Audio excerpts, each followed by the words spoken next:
Salud amigos, tripulantes de nuestra querida, contaminada y única nave espacial. La misma que, desde la última vez que nos vimos por estos medios, ha dado 3 vueltas sobre su eje imaginario y vaya que sigue generando acontecimientos en pleno desarrollo. Acontecimientos que, para variar, no salen de las zonas críticas en las que hemos venido dándole noticias y presentándole los acontecimientos en pleno desarrollo, como es nuestra costumbre, ¿no? Desde luego que esto representa a veces el cuento de nunca acabar sobre las crisis en el Medio Oriente, sobre las relaciones cada vez más críticas entre palestinos e israelíes, israelíes-palestinos, y desde luego los temas que, como de costumbre, marcan la pauta, lamentablemente, en una reiteración que no por reiteración le quita importancia ni dramatismo, pero donde los muertos lo ponen algunos y las grandes potencias manejan sus zonas de influencia a través de otros, ¿no? Desde luego hoy, impelable, los temas del Medio Oriente y por supuesto el reacomodo de las zonas de influencia de la vieja Europa y lo que representa... Hoy vamos a ver, por ejemplo, lo que está pasando en Irak. Irak era un país con un altísimo nivel de ingreso per cápita, cuando estaba Saddam Hussein, les guste o no, donde usted podía conseguir lo mejor de lo que se podía comprar en Europa y en cualquier parte del mundo. Bueno, vinieron ahí a poner la democracia y acabar con el caos, ¿no? Bueno, el resultado es vergonzoso y lamentable, ¿no? Desde luego sigue el tema de los palestinos, e Israel violando descarada y reiteradamente todas las resoluciones de las Naciones Unidas. Por supuesto, ninguno de los dos bandos están aquí para ser santificados, pero la realidad es lo que le vamos a mostrar. Y por ahí, los acontecimientos en pleno desarrollo, mucho músculo que están mostrando los países de la OTAN, que nos retrotraen a situaciones antiguas, y muchas demostraciones de lo que se hace con el poderío aéreo, como esta que estamos viendo, en estas y otras latitudes. Esto es Irak. Y la situación, como pueden ver, poderío aéreo de las fuerzas británicas llevando a cabo ataques contra el Estado Islámico con uno de sus vehículos aéreos. Y el Ministerio de Defensa dijo que el objetivo aquí era un vehículo de comunicación ubicado en el desierto occidental de Irak, que había sido identificado previamente por las fuerzas de la coalición. Los diarios amarillistas que andan entre los decapitados y la menopausia, típico de la basura que lee el súbdito británico promedio. El Reino Unido se unió a la acción militar liderada por Estados Unidos contra el Estado Islámico después que el Parlamento británico aprobó ataques aéreos contra los insurgentes en Irak en septiembre. Y el viernes, el Comando Central de Estados Unidos dijo que los ataques aéreos liderados por Estados Unidos alcanzaron 10 unidades combatientes del Estado Islámico. Las cosas que están poniendo los pelos de punta a muchos es que gente que estaban en estos países se fueron a luchar con los yihadistas, ¿no? Y aquí, un estudiante de medicina en la yihad y también vinculado al tema de las decapitaciones, ¿no? Y combatiente, dice que británico, que estudiaba medicina, y sale en un video declarando: todos los que creen deben respetar a Alá y sus mensajeros. Cuando Él te llama, Él, que da la vida, también hay que entregarla. Cuando te llama, uno tiene que estar dispuesto a dar la vida. Los pasquines estos británicos, que son de lo que se alimenta el súbdito promedio, siempre amarillista y sensacionalista y con mucha carga política, hacían primera plana con esto hoy, ¿no? El viernes 14 de noviembre, el Comando Central de Estados Unidos también dijo que los ataques aéreos liderados por Estados Unidos alcanzaron 10 unidades de combatientes del Estado Islámico el viernes en Siria y en los últimos días, y los militares del grupo Khorasan vinculado a Al-Qaeda. ¿Por qué son noticia estos caballeros? Bueno, por lo que declaran, y este ex estudiante de medicina dice: of Allah and His Messenger when He calls you to what gives you life. Todos los que creen y responden a las llamadas de Alá y su mensajero, cuando Él te llama, hay que jugarse la vida. La vida está en la yihad, en la militancia armada. Yo sé por Alá que esta es la tierra de la yihad y la tierra de la vida. Tenemos hermanos en Bangladesh, en Irak, en Camboya, en Australia, en el Reino Unido. Nada nos ha reunido salvo cumplir con la palabra de Alá, el más alto. Eso es todo lo que hemos venido a hacer acá. Por este video, un padre británico parece haber identificado a su hijo, Nazer Mutana, quien estudió medicina en la ciudad galesa de Cardiff y que veía ahí vestido con uniforme militar. El padre, el estudiante de medicina de la ciudad galesa de Cardiff, cree estar seguro de haber identificado en este último video del Estado Islámico a su propio hijo como uno de los yihadistas de este grupo. El joven se marchó de casa el pasado noviembre para luchar en Siria, según su familia, que ha destacado la delgadez del joven al verlo en el último video. Y aquí el video muestra los restos del joven Peter Cassin, de 26 años de edad, un cooperante estadounidense decapitado por el ejército islámico tras ser secuestrado en 2013 mientras prestaba ayuda a refugiados sirios. Este comunicado por este hombre encapuchado da razón de por qué se le había sometido a esa justicia, que llaman ellos. En las últimas imágenes se aprecia el rostro del hombre decapitado en Kazig y a su lado se ven jóvenes vestidos con uniformes militares, entre los que aparecía Nazer Mutama. El padre, que es noticia en Londres, 57 años de edad, expresó que lo que hacen es inhumano y admitió que su hijo está absolutamente cambiado en sus conceptos, no tiene nada que ver con lo que le enseñaron en su casa y ya no es el hijo que él crió. El presidente de Estados Unidos, Barack Obama, también confirmó este domingo la muerte de Peter Cassin, este cooperador de sanidad, quien también fue conocido como Abdul Rahman, desde que se convirtió al islamismo en un acto que calificó de pura maldad. Mientras tanto, en el Parlamento británico, mientras el combatiente islámico desconocido que veíamos allí encapuchado decía esto, el trabajador humanitario estadounidense decapitado y 18 soldados sirios que murieron era también noticia de la que se valía el primer ministro David Cameron para hablar en la Cámara de los Comunes.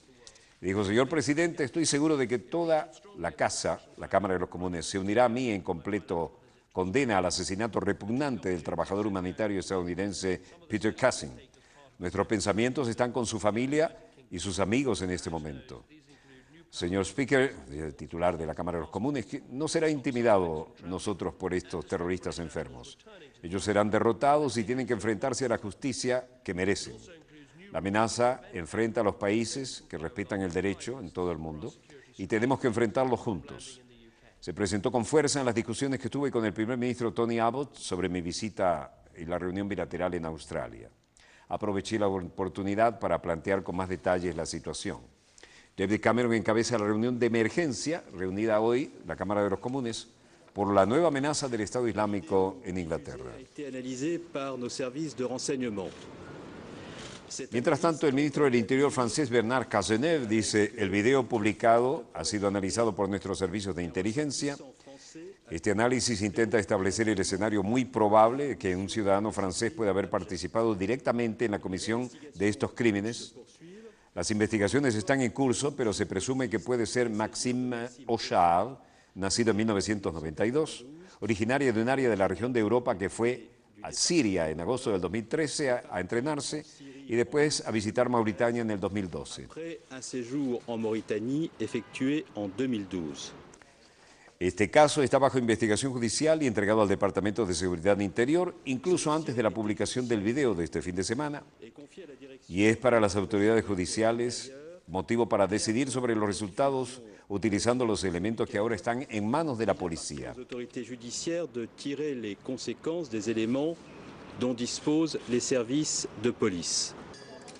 Otra vez, jóvenes europeos se unen a los yihadistas, y en este caso era un joven francés entre los yihadistas del Estado Islámico que decapitaron al estadounidense Peter Cassin.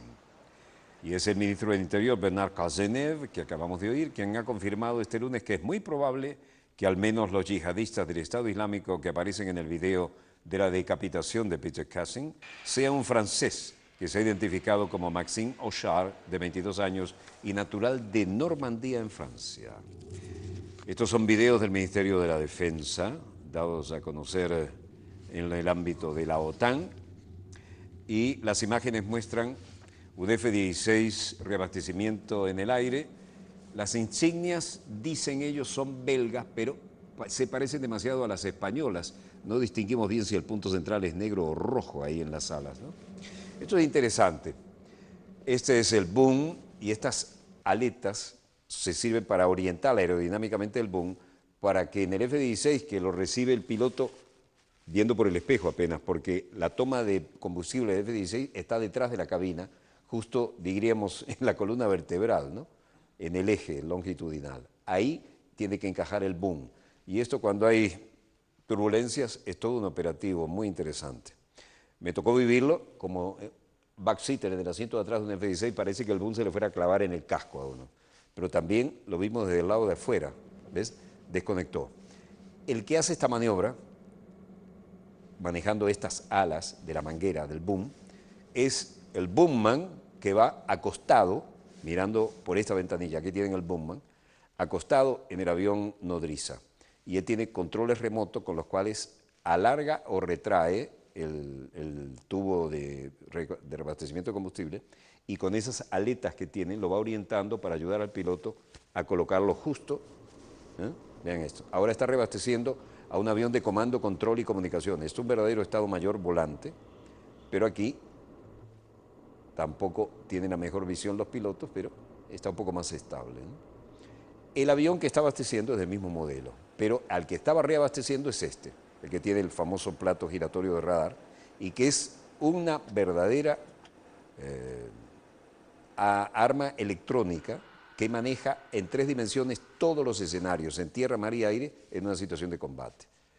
Interesante y poco frecuente estas notas, pero nos demuestran que todo el mundo está en el dedo del gatillo en el ámbito de la OTAN, ¿no? Bueno, aquí estamos en Roger de Roumois, en Francia. El fiscal François Moulin hacía frente a las últimas informaciones. El video del Estado Islámico de Daesh, titulado también para los incrédulos, se podría traducir como, ya sea que les guste o no, creyentes o no, están investigando aquí. Todo el mundo ahora encuentra con que hay algún joven que se ha ido a combatir a la yihad, y esto ha creado una situación de bastante tensión, tanto en Inglaterra como en Francia, ¿no? Y así como Maxime Houchard es el segundo francés que puede estar involucrado en los asesinatos, incluso del decapitado estadounidense, pero es demasiado pronto para estar seguros, dice. Identificaron a un ciudadano francés como integrante de las brigadas del Estado Islámico, y la identificación en un video del grupo del Estado Islámico francés podría tratarse de Maxime Houchard, nacido en 1992, confirma aquí, al noroeste de Francia. Partió para Siria en agosto en 2013, tras una estadía en Mauritania en 2012, indicó el ministro del Interior francés Bernard Cazeneuve, aquí en pantalla, en base al análisis del video. A permis d'identifier l'un des djihadistes apparaissant sur cette vidéo. Este video nos ha permitido identificar, este fue difundido el domingo, y en él el grupo Estado Islámico reivindica el asesinato del rehén estadounidense Peter Kassing, secuestrado en 2003 en Siria, y de unos 18 soldados del ejército sirio. Maxime Houchard es el objeto desde agosto de 2014 de una investigación preliminar por asociación con malhechores en relación a una empresa terrorista. El video del ejército islámico muestra a un joven yihadista que se parece mucho al ciudadano francés Maxime Houchard, vestido con ropa de combate. Se lo ve con un cuchillo en la mano al lado de un prisionero arrodillado. Y aquí en Bagdad, nuevas bombas, nuevos carros bombas, es lo que fue una ciudad realmente envidiable en su estándar de vida y en su tranquilidad en los tiempos del muy criticado Saddam Hussein. Después que vinieron a liberarla, esta es la cotidianidad en todo Irak. Coches bombas dejan 14 muertos y 31 heridos en Irak. Par de coches bombas tuvieron como blanco zonas comerciales de la capital, Bagdad. 14 muertos, 31 heridos hasta ahora. El primer atentado a un vehículo detonó en la calle de los Comercios, en el vecindario Meshtal, al este de Bagdad. Allí fallecieron 8 personas y 15 resultaron heridas. El segundo coche bomba explotó en el distrito de Amirilla, en el oeste de Bagdad. también en una calle de negocios muy concurrida, dejando al menos 6 muertos y 16 lesionados. Las autoridades médicas confirmaron la cifra de los fallecidos. Todos hablaron en condición de anonimato porque no están autorizados a hablar con los medios de comunicación. Y esto es Siria. Puede ser El Azor, Ghouta Oriental, Alepo y Derat. Esto es un sitio web, video publicado en un sitio web hoy lunes 17 de noviembre. Continuos enfrentamientos entre las fuerzas rebeldes sirias y el gobierno de Assad. El video muestra a combatientes que dicen ser los insurgentes del Frente Revolucionario Sirio disparando sus fusiles sobre una pared, algunos muy cómicos como este. Díganle a qué apunta eso, ¿no? Solo para salir en el video. Se dice también que es un ataque aéreo de las fuerzas del presidente sirio Bashar al-Assad. Y otro video muestra el humo que se eleva en varios lugares. Una narración que acompaña el video afirma que las explosiones se produjeron en la ciudad de Ain Tarma, al este de Ghouta.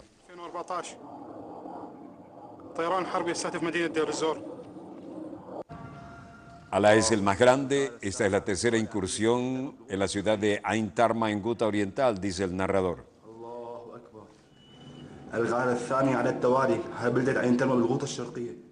El narrador también dice que los civiles estaban siendo dirigidos por el gobierno. Ain Tarma está siendo objeto de una cuarta incursión. Las casas de civiles están en el blanco de los ataques.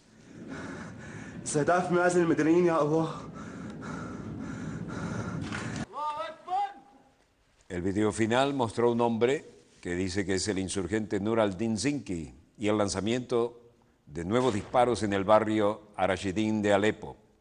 El video también mostró explosiones y humo del levantamiento y dijo que es causada por los bombardeos. Allahu Akbar. Allahu Akbar. Allahu Akbar. Allahu Akbar. Allahu Akbar. Allahu Akbar. Allahumma laka alhamd.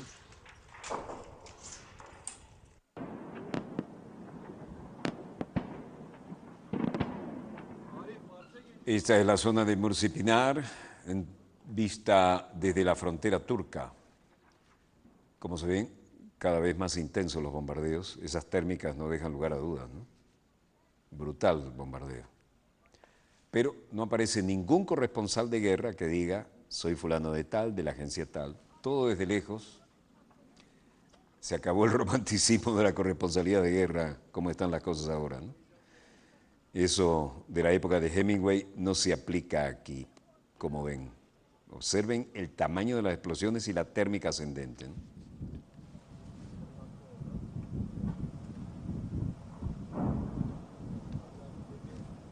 Desde la frontera turca se observa esta situación y los blindados también fueron desplegados por Turquía para poner control de su territorio fronterizo. Las explosiones parecen ser de la ciudad de Kobani, vista desde el lado turco, donde actúan los militantes del Estado Islámico desde mediados de septiembre.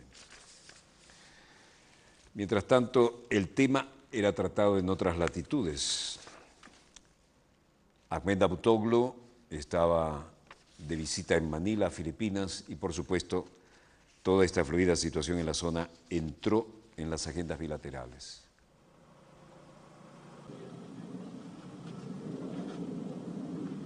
Se oye el ruido de sobrevuelo de aviones y siguen las consecuencias de los intensos bombardeos. Esto es Siria, tomado desde un lugar seguro en la frontera turca. Estamos en Manila, Filipinas.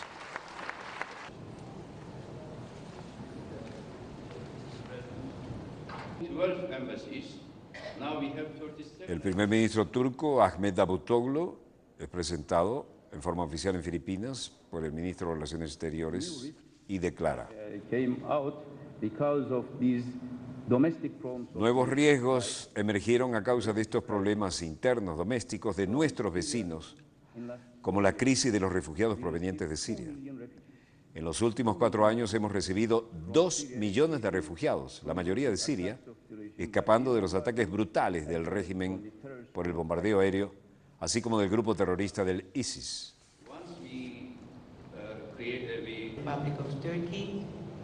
Honorable President A otra pregunta respondió, pero al mismo tiempo tenemos que hacer frente a las cuestiones políticas en nuestro vecindario. Aún Turquía ha sido muy activa y seguirá estando muy activa en todas las regiones vecinas, como en los Balcanes, el Cáucaso, el Oriente Medio, Asia Central, y procuramos hacer nuestro papel en todos estos asuntos. Se firmaron acuerdos bilaterales de importancia entre Turquía y Filipinas. Y volviendo a los temas del Medio Oriente, otras novedades complican la situación. Apareció un conductor de autobús palestino ahorcado en su propio autobús en Jerusalén. Y esto, desde luego, recalentó los ánimos, como estamos viendo aquí.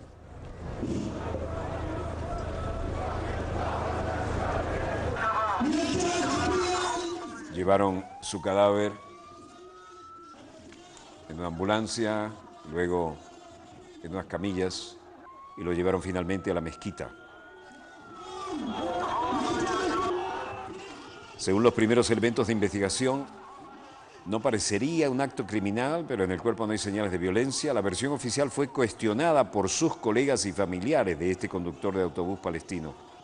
Para ello fue asesinado por los israelíes.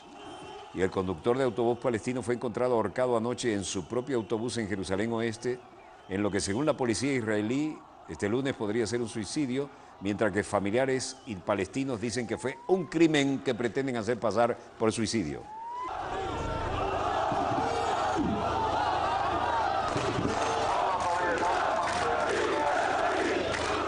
El cadáver del conductor, que vivía en el barrio Al-Tur en Jerusalén Este, fue encontrado el domingo de la noche, ahorcado dentro de su autobús en el depósito de la zona industrial de Har Hozvin, en el sector norte de Jerusalén Oeste, indicó la policía.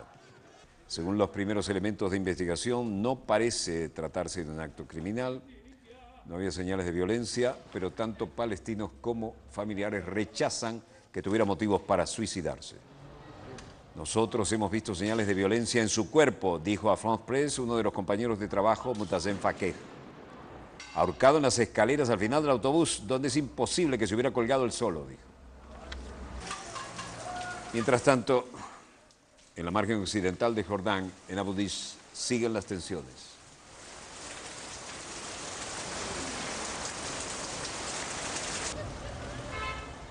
Enfrentamientos entre palestinos y fuerzas israelíes. Y aquí estamos al costado del supermuro, el tamañito del muro que levantaron, ¿no? Difícil hacerle algo con eso. Las señales indican que, vean el tamaño de ese muro, ¿no? El muro de Berlín era un pigmeo al lado de esto. Y aunque hay mucha bruma, podemos ver cómo sigue el contorno. Vean. Sigue el contorno, bordeando la frontera, hacia la zona franca. De Berlín tenía esta altura más o menos, no alcanzaba la altura de dos personas, ¿no? Con una simple escalera de pintor, de las chiquitas que se usan en el hogar, uno podía ver a través del muro. La tensión sube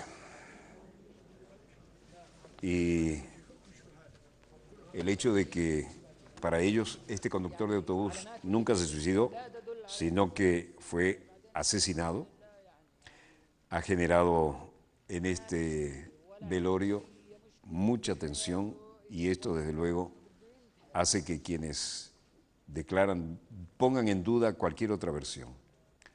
Nunca tuvo problemas en su vida, nunca tenía intenciones de cometer suicidio, por lo tanto esto lo ven como una provocación probablemente de colonos palestinos, ¿no?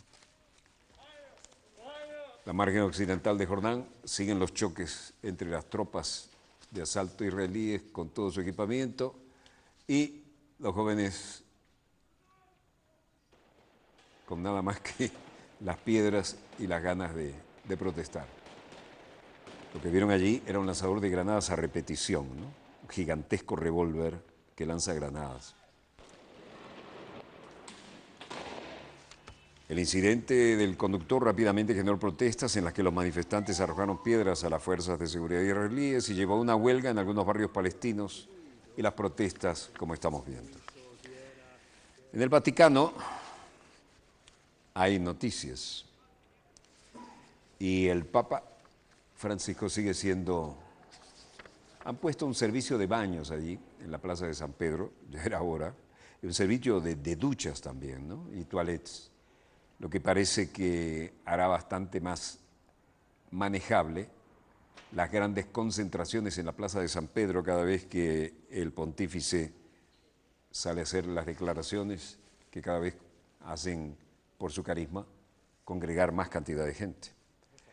Aquí, una persona sin hogar, que es un polaco, mucha gente se refugia allí, ¿no? Y entonces han decidido poner servicios mínimos para ayudar, dice.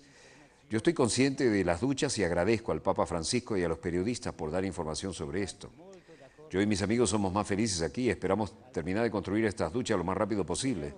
Vamos a ser capaces de tener higiene y vamos a ser capaces de caminar entre la gente como la gente normal. Somos indigentes, pero también tenemos derecho a una ducha, ¿no? La gente più normale come si può, insomma. Actualmente estamos obligados a ir a la zona de Trastevere, donde hay solo unas pocas duchas, o al Corso Francia, que está muy lejos. Y no tenemos dinero ni para el billete de autobús y corremos el riesgo de ser multados. Por estas razones, soy muy feliz de poder tomar una ducha aquí, aunque sea en la Plaza de San Pedro, y se lo agradecemos al Santo Padre. Rischiamo di prendere le multe pure da controlleri dei bus, insomma.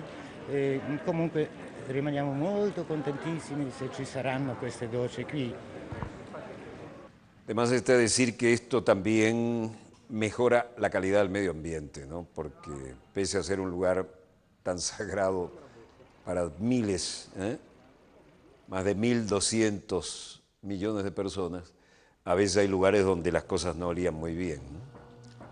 Bueno, realismo con que se maneja la acumulación de gente, y los indigentes se refugian allí en la Plaza de San Pedro, cuando en otros lados la policía los sigue y a veces los multan o los tratan mal.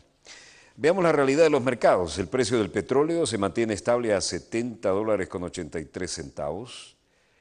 La cesta OPEP bajó a $73.47 y el West Texas a 75,1 en la misma tendencia a la baja.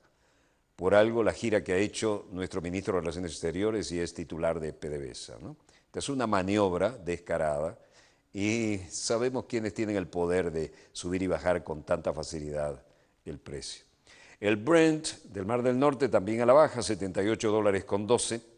En medio de esta inquietud cierra al alza la onza Troy de oro, que cerró a 1.186,60. El café también al alza, el quintal cerró a 191,75 y el cobre en la misma tendencia, 6.695 la tonelada. Levemente a la baja el níquel, 15.320 redondos la tonelada, y el precio del euro estable a 1,24 como lo hemos visto todos estos días. No vemos en los monitores de satélite nada que mejore lo que les hemos mostrado o lo que tenemos preparado para el segundo bloque, que está en pleno desarrollo. Breve corte y volvemos con ellos, los acontecimientos en pleno desarrollo. No se lo pierdan, ya volvemos.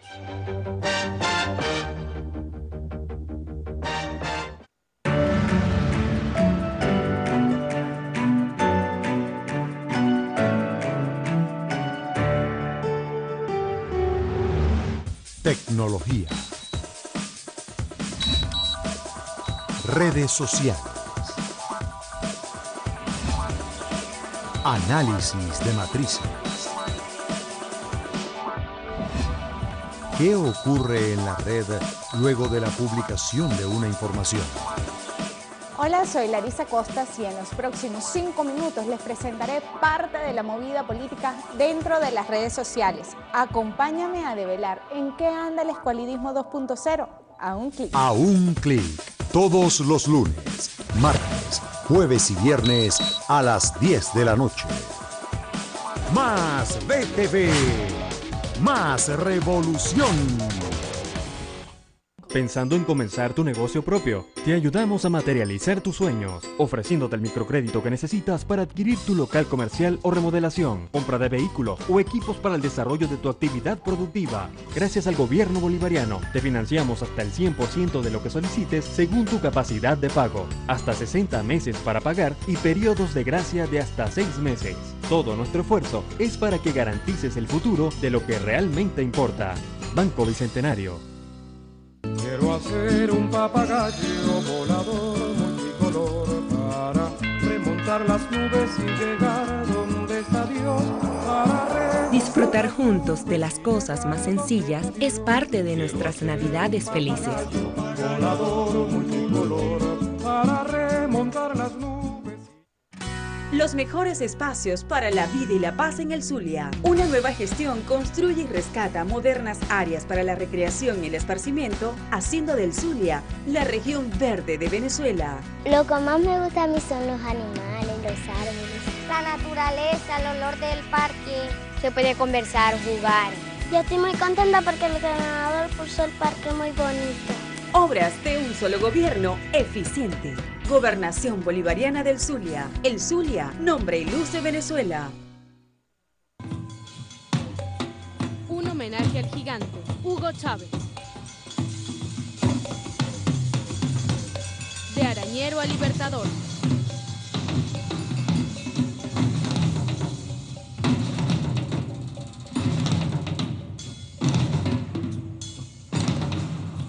Teatro Teresa Carreño, Sala Ríos Reina. Única función, sábado 29 de noviembre, 7 p.m. Entradas a la venta en la taquilla del teatro.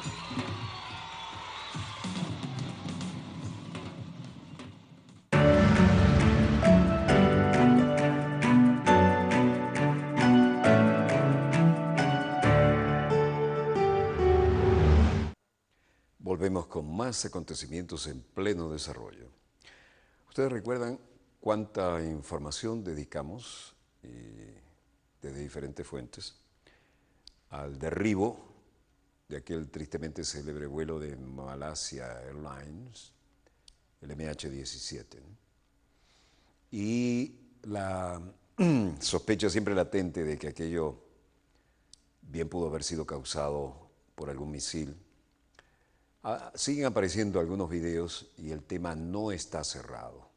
Esto puede tener varias lecturas políticas, geopolíticas también, y desde luego sirve para que los pescadores en Río Revuelto sigan exprimiendo el tema, ¿no? Aparte de la enorme tragedia humana que eso representó. De manera que hoy volvemos, porque acabamos de recibir información sobre el tema que involucra a esta extraña situación en la que estamos, valga el lugar común, como volviendo una especie de neoguerra fría, ¿no? Entre aquella Europa en aquel entonces del este y del oeste, ¿no? Que llegaba, la influencia de Moscú llegaba directamente aquí hasta la mitad de Berlín, ¿no? Era toda una historia cruzar el Charlie Checkpoint, pero les aseguro que aquel muro no llegaba ni remotamente al muro que acabamos de ver puesto por Israel para separarse de los palestinos, ¿no? Esto sí es el supermuro. Bueno, les decía, el vuelo de Malaysia Airlines todavía genera reverberaciones y vamos a verlo con los acontecimientos en pleno desarrollo. Hay videos dados a conocer por aficionados que van apareciendo ahora y se suman a los dramáticos acontecimientos que todavía tienen demasiadas interrogantes, ¿no? Esto es de Komsomolskaya Pravda, que es un medio de comunicación. Se conocieron el domingo nuevas imágenes que se creen muestran los momentos iniciales del impacto en tierra y el incendio tras la caída del vuelo MH17 de Malaysia Airlines en Ucrania en julio, en el que murieron 298 personas a bordo. Los expertos holandeses comenzaron a recoger el domingo los restos del avión de Malaysia Airlines que se estrelló en julio en el este de Ucrania. Y el siniestro del vuelo MH17, con 298 personas a bordo, de la que nadie sobrevivió, por supuesto, sigue como una herida abierta. El trabajo de recuperación de los restos del fuselaje solo pudo comenzar 4 meses después de la tragedia, debido a los enfrentamientos de los que hemos informado oportunamente en toda la región. Los restos del Boeing ahora serán trasladados a Holanda, país que dirige la investigación internacional a pedido de Ucrania, y tendrán que ser armados pieza por pieza. Este es el intento de trasladarlos. Todo elemento, esto es un dramático y tremendo rompecabezas que hay que volver a armar.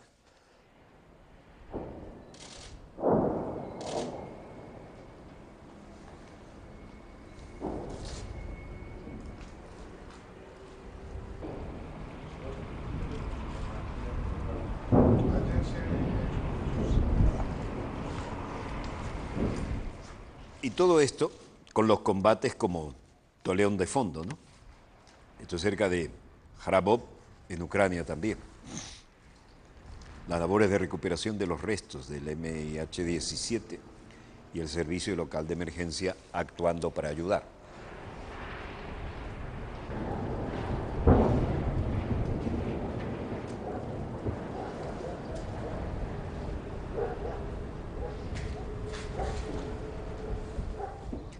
Trabajar en zona de combate, como estamos oyendo permanentemente las explosiones, hace que los inspectores holandeses que pretendían examinar personalmente el sitio tras la caída del avión el 17 de julio, se le haga bastante difícil. Sin embargo, siguen preocupados por la seguridad de su propio personal en la zona de conflicto controlada por rebeldes.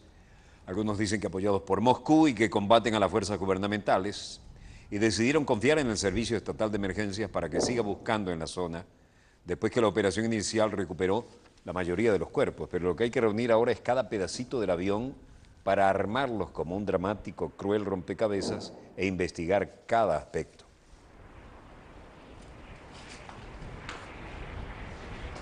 Subrayando la complicada situación de seguridad en la zona, como estamos viendo, y oyendo las explosiones, las autoridades holandesas dijeron que un mortero cayó a centenares de metros del mismo lugar en que estaban actuando. Los pedazos del avión fueron llevados a la estación de trenes en la cercana ciudad de Torres y encargados parcialmente en 2 vagones. Así lo informó el gobierno holandés. Entre las pertenencias personales hay 2 pasaportes y tarjetas bancarias entregados por residentes locales. Se espera que el proceso dure varios días, esperando poder enviar algún momento los restos del fuselaje a Holanda, donde los inspectores de seguridad aérea pretenden reconstruir el aparato y confirmar las causas del accidente. Y esto es Donetsk. Los combates en Ucrania no dejan lugar a dudas cómo están las cosas, sobre todo cuando hay que correr con la cámara en la mano.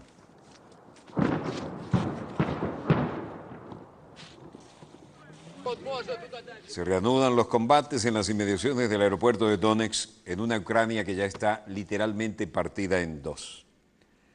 Las fuerzas gubernamentales ucranianas y las milicias prorrusas reanudaban los combates en torno a la ciudad de Donetsk, principal bastión rebelde, pese al alto el fuego que rige en el este de Ucrania desde el pasado 5 de septiembre. Hay gente que trata de explicarse la situación. Dice, ellos están disparando y han disparado toda la semana, morteros y lanzacohetes Scrad, y parece que lo que quieren es dispararle a la población civil. El reportero en off dice, ¿qué significaría esto? Lo que significa es la anarquía. ¿Qué otra cosa puede significar? Ellos no luchan, simplemente destruyen. Quieren intimidar a la población civil para que nos vayamos. Y otro dice, el tiroteo ha golpeado directamente esta zona. No sabemos de dónde vino, definitivamente había disparos. Mis ventanas volaron en pedazos. Ayer enterramos a una mujer, consecuencia de este bombardeo indiscriminado. Y no sé de dónde vino el tiroteo. Попала на их. В общем, мы не знаем, откуда стрельнула точно. Но мне окна поубивало все, а там и женщину вот схоронили вчера. Убили вот тут. Ах, откуда стрелялась, кто я знаю. La gente no tiene literalmente a dónde ir, se adaptan como sea a la situación dramáticamente cambiante. Y las tropas ucranianas cayeron bajo el fuego de artillería el domingo 16 de noviembre en la aldea cerca de la región de Luhansk, informó el canal ucraniano 112. Este hombre dice, detrás del río, a unos 500 y 600 metros de distancia, se encuentran las posiciones de los separatistas, allí en el bosque que podemos ver. Y además, a partir de ahí, ese es su punto de control en la intersección de estos caminos. Los tanques están más allá, más adelante, principalmente están las tropas en la ciudad de Slavianovsk, cerca de la estación del cuerpo de bomberos. Pero aquí nadie tiene paz ni tranquilidad.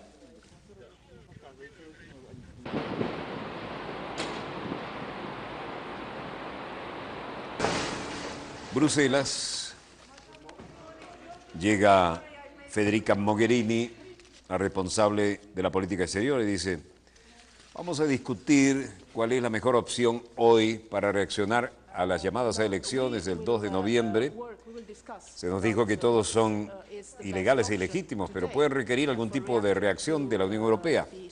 Vamos a tener una discusión abierta sobre el tema de las elecciones, pero como ya he dicho, las sanciones en sí mismas no son un objetivo. Puede ser un instrumento si se junta con otras medidas, y creo que es hora de que la Unión Europea y los ministros se concentren también en otros temas. Queremos construir una estrategia completa también para los temas de Ucrania. Together with other measures, and I think it's time that the European Union and the ministers concentrate also on the other issues that we have to. Ahora, esto es el momento en que hablan de las sanciones contra los separatistas apoyados por Rusia, dicen ellos, y cómo han escalado las tensiones.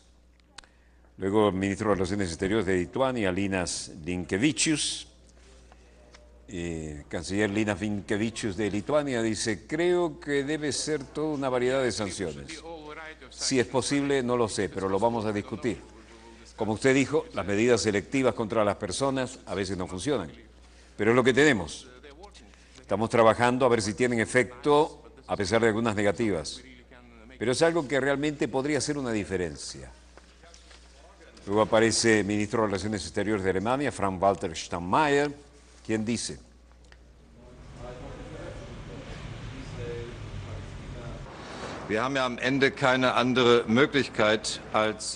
no tenemos otra opción que la de buscar si existen puntos de partida con Ucrania y Rusia para contribuir a desescalar la crítica situación.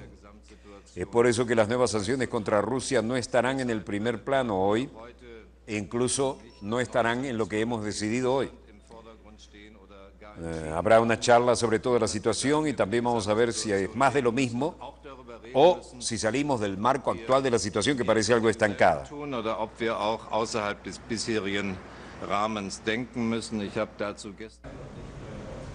Luego aparece el ministro de Relaciones Exteriores de Polonia, Grzegorz Schetyna, diciendo: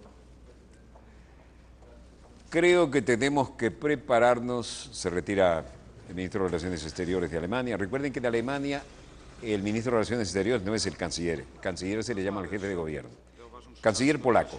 Creo que tenemos que prepararnos para los escenarios que pueden desempeñar en el este de Ucrania la Unión Europea y deberíamos estar listos para ello. Debemos preparar la decisión del Consejo Europeo, no debemos dejarnos atrapar por la sorpresa y por los pasos que Rusia dé en los próximos días. En suma, la Unión Europea contempla sanciones contra los separatistas de Ucrania. Podrían imponer sanciones a los respaldados por Rusia tras las elecciones realizadas en el este de Ucrania el 2 de noviembre, pero no es probable que se debatan nuevas medidas contra Rusia, por lo menos no antes de, por lo menos mediados de diciembre.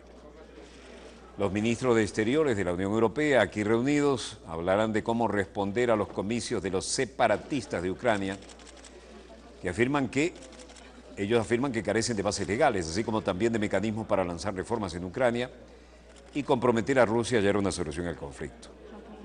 En general dicen que discutirán cuál es la mejor opción para reaccionar a las llamadas elecciones del 2 de noviembre, que todos dicen que son ilegales e ilegítimas y que podrían requerir alguna reacción de parte de la Unión Europea. Eso va en la línea de Federica Mogherini, ¿no? Como lo explicó al llegar a las conversaciones.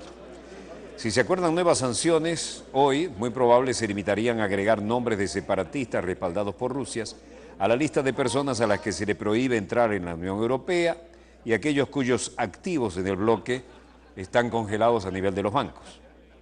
Se hablará sobre el respaldo para sanciones a algunas personas físicas, probablemente será uno de los principales puntos de vista de la agenda, pero hasta ahora todo es bla, bla, bla. No obstante, se dice que solo era probable que se discutan nuevas sanciones contra Rusia recién en la próxima cumbre de estos líderes europeos que tendría lugar en diciembre, y eso si acaso a mediados de diciembre. Mogherini afirmó que las sanciones en sí mismas no son un objetivo, pero que podrían ser efectivas si se usan en combinación con otras medidas. Aquí, bilaterales espontáneas y todo el mundo tratando de ver cómo aparece discretamente en cámara, pero nadie se juega una posición vertical. Creemos que en este momento de la Unión Europea y los ministros también deben concentrarse en otros temas que tenemos que construir para tener una estrategia completa y actuar en conjunto, decía la ministra Mogherini. Quedaban juntas todos los ministros de Relaciones Exteriores y la Unión Europea discute el tema fundamental, nuevas sanciones contra Rusia por el conflicto de Ucrania.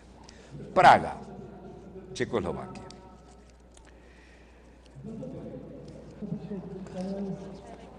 Aquí dicen, el presidente checo, Miloš Zeman, tiene que reciclarse.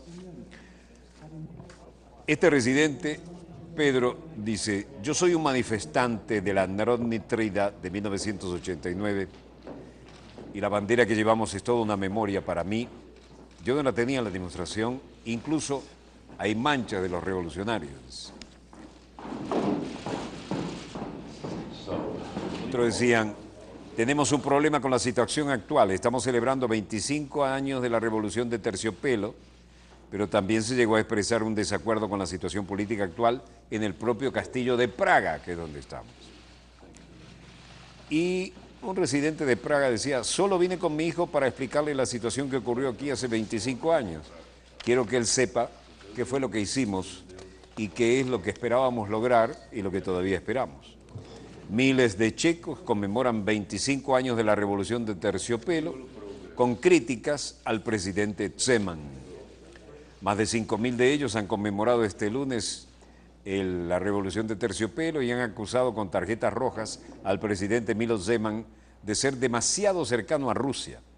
Muchos manifestantes llevaban carteles en los que se podía leer «Abajo Zeman, no queremos ser una colonia rusa».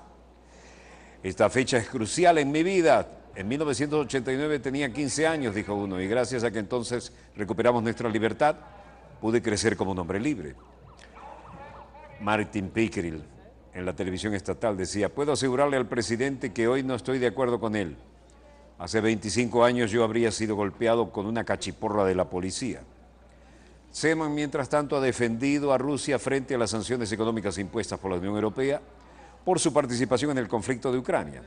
Y también ha descrito a las Pussy Riot, el grupo de música condenado por criticar al presidente ruso Vladimir Putin, como unas mujeres violentas. Pero todo el mundo ahí llevaba su símbolo y nadie reprimía en este momento.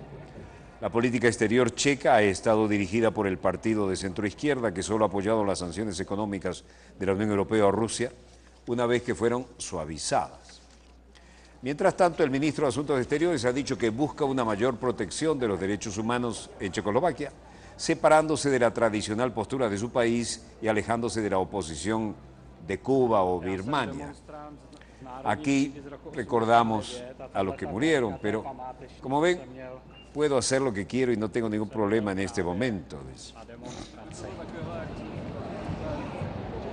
La bandera que usé entonces. No sé cuántos de ustedes protestó en Narodni Trida en el 89, pero yo estaba allí. Es la cobardía de los que no estaban allí para venir aquí hoy, los que lanzan huevos y otros objetos. Estamos recordando la revolución de terciopelo. Bronislav Komorowski también decía, nuestra solidaridad pertenece a aquellos que buscan el mismo camino hacia el oeste. Pertenece también a Ucrania, a Moldavia y a Georgia. Pero la gente de la calle dice, bueno, en estos momentos recordamos los dramáticos años que nos tocó vivir y tenemos razones para decir que al menos en este momento hay una cierta tranquilidad. De la revolución de terciopelo tal vez no quede mucho, pero tampoco queremos dar pasos hacia atrás. Estamos en una relativa calma. Esto es un recuerdo que tengo de entonces y lo llevo conmigo y no tengo problemas.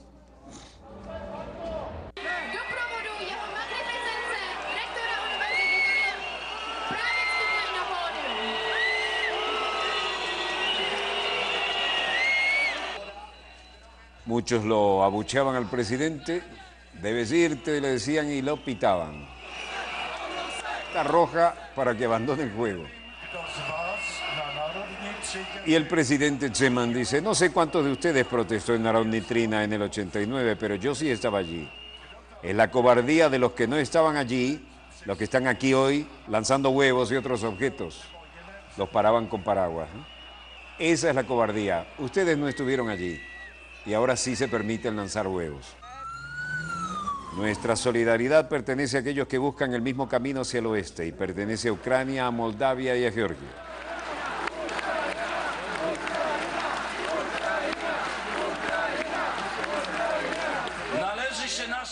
Yo he recibido este regalo. En un momento vamos a revelar la placa que conmemora los tiempos que se han ido hace mucho más de 25 años. Y fue en ese momento que fundamos el grupo Carta 77 que dio esperanza a Europa. Se dijo que podíamos alcanzar la libertad. Bueno, lanzarle huevos al presidente de la República Checa ha sido la nota de la jornada. Las celebraciones de hoy, lunes, para marcar el 25 aniversario de la Revolución de Terciopelo, se convirtieron en protesta contra el actual presidente Milot Zeman, que hablaba aquí.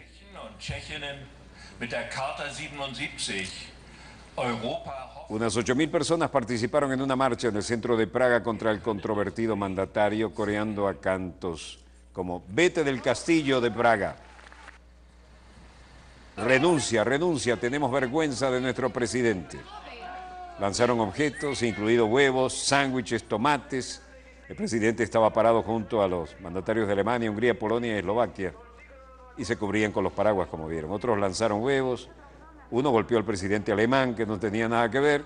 Los manifestantes acusan a Zeman, antiguo militante del Partido Comunista Checoslovaco, de restarle importancia a la marcha estudiantil del 89, que detonó los cambios políticos de entonces en Checoslovaquia.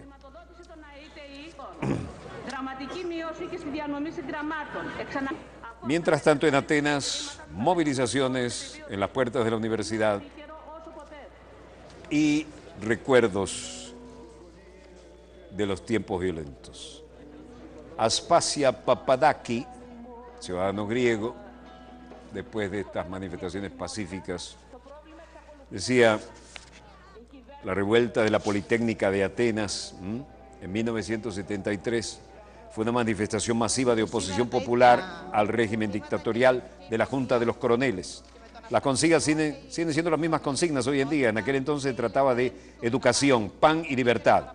Hoy es autocracia, austeridad y nuestra libertad todavía vigente y es más revelante hoy.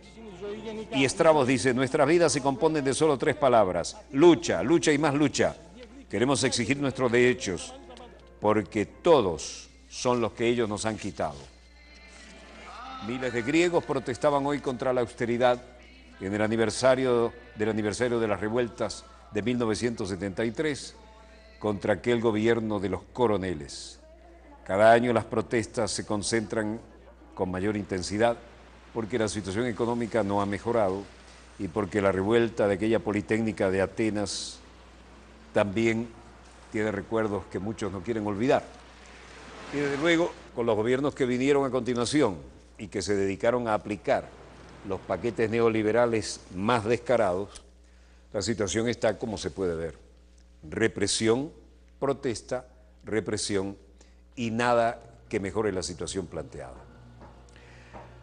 Bueno, volveremos mañana, Dios mediante, cuando nuestra querida, contaminada y única nave espacial haya dado otra vuelta sobre su eje imaginario y estemos aquí para contarles la pequeña y gran historia de las próximas 24 horas.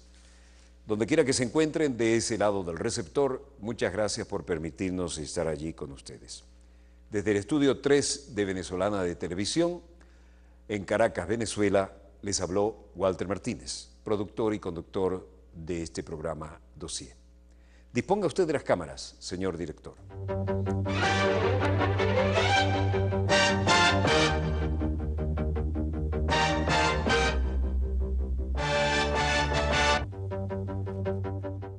Seguros Horizonte.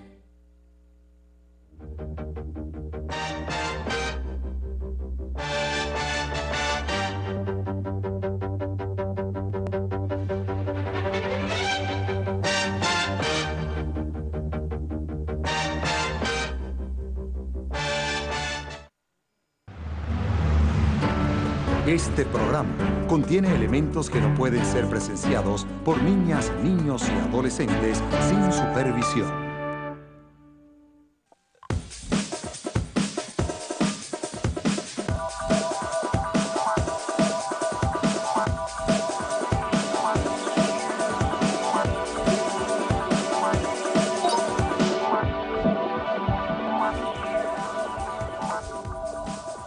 Hola, soy Larisa Costas y en los próximos 5 minutos navegaremos en la movida política de las redes sociales y el periodismo digital. Acompáñame a ver en qué anda el escualidismo 2.0 a un clic.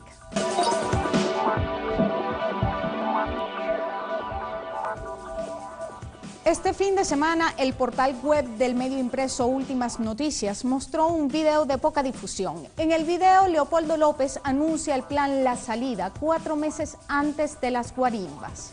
Vamos a ver una muestra del discurso incendiario de López en un lugar conocido como El Arepazo en Florida, Estados Unidos. ¿Cómo vamos a esperar 6 años más? ¿Cómo vamos a esperar nosotros 6 años más? No solamente un tema de tiempo, sino es un tema del diagnóstico. Si hemos dicho que nos robaron las elecciones, concluimos que los poderes públicos han secuestrado, si sabemos que no se cumplen con ninguna de las características de tener un sistema democrático, pues obviamente nosotros no podemos asumir la actitud propia de un sistema democrático. Esa reunión se efectuó el 31 de octubre del 2013. Este video estuvo colgado durante un año con escasa afluencia de visitas en la red social YouTube, en el perfil de un grupo de venezolanos que se fueron demasiado y que viven de la lástima de los gringos. Leopoldo, con su disfraz de golpista, celebró el Halloween invitando a derrocar a Nicolás Maduro y además recibiendo un reconocimiento de manos del congresista norteamericano Joe García. Chico, peculiaridades de la democracia imperial. Que un congresista aplauda el llamado al derrocamiento de un presidente electo. Ante el pueblo venezolano no se mencionó nada de la salida durante meses. Fue en enero de este año que López y sus aliados macabros empezaron a confesar sus intenciones.